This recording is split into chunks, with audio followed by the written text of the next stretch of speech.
prawn and onion chop, chopped red chili, chopped garlic, salad onion, and ajinomoto, salt, vinegar. இது எப்படி செய்கிறேன்னு சொல்லி காட்டுறேன். இப்போ கடையில் கொஞ்சமாக ஆயில் விட்டுட்டு தேவையான கார்லிக் சாப் ஃபில் பண்ணிக்கணும்.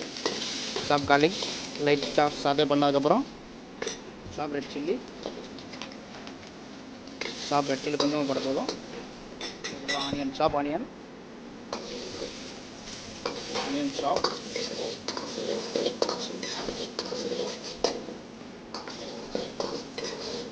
கொஞ்சமாக சாட்டே பண்ணிவிட்டு லைட்டாக சாட்டே பண்ணணும்.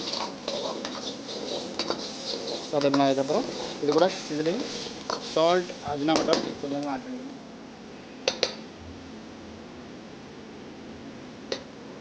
சால்ட் அஜினோமோட்டோ அண்ட் ரெடி பண்ணி வச்சுருக்க ப்ரானை ஃப்ரை பண்ணி வச்சுருக்கேன். இந்த ப்ரானை போட்டுருணும். ப்ரான் போட்டு இதுக்கு மேலே கட் பண்ணி வச்சுருக்கேன். ஃபினிஷிங்காக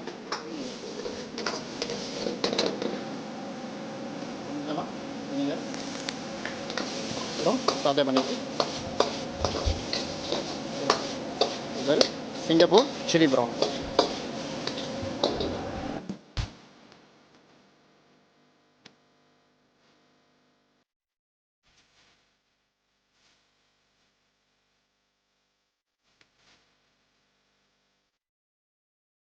ஃபினிஷிங்காக அந்த மாதிரி கேரட் அண்ட் பார்சலி லீஃப் சாப்பிட்டா லுக்காக இருக்கும்.